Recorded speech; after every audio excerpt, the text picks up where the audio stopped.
आज हम आपके लिए लेकर आए हैं भगवान बुद्ध की एक ऐसी कहानी जो हमें सिखाती है कि जीवन में क्रोध का जवाब क्रोध से नहीं दिया जा सकता।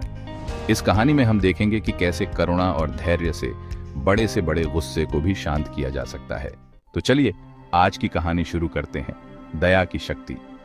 ये कहानी है एक ऐसे व्यक्ति की जो क्रोध से भरा हुआ था और कैसे भगवान बुद्ध ने उसे शांति और करुणा का पाठ पढ़ाया। उसी गांव में एक व्यक्ति था जो बुद्ध से बहुत नाराज था। उसे लगता था कि बुद्ध की बातें बेकार हैं और लोग बेवजह उनका अनुसरण कर रहे हैं। वह मन में ठान चुका था कि बुद्ध को अपमानित करेगा। वह बुद्ध के पास गया और उनसे क्रोधित स्वर में कहने लगा, तुम तो एक ढोंगी हो, तुम्हारी बातें व्यर्थ हैं। उसने बुद्ध को बहुत भला बुरा कहा, पर बुद्ध ने न तो कोई प्रतिक्रिया दी और न ही उसे कोई उत्तर दिया। कुछ समय बाद बुद्ध ने शांति से अपने शिष्यों की ओर देखा और कहा, यदि कोई तुम्हें उपहार देना चाहता है और तुम उसे स्वीकार नहीं करते तो वह उपहार किसका हुआ? शिष्य समझ नहीं पाए। बुद्ध ने फिर से समझाया, यदि कोई व्यक्ति तुम्हें क्रोध या अपमान देता है और तुम उसे ग्रहण नहीं करते तो वह किसके पास रहेगा?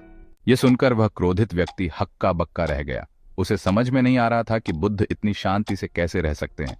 धीरे धीरे उसका क्रोध ठंडा पड़ने लगा।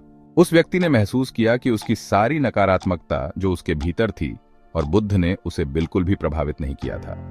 उसे अपनी गलती का एहसास हुआ और उसने बुद्ध से क्षमा मांगी।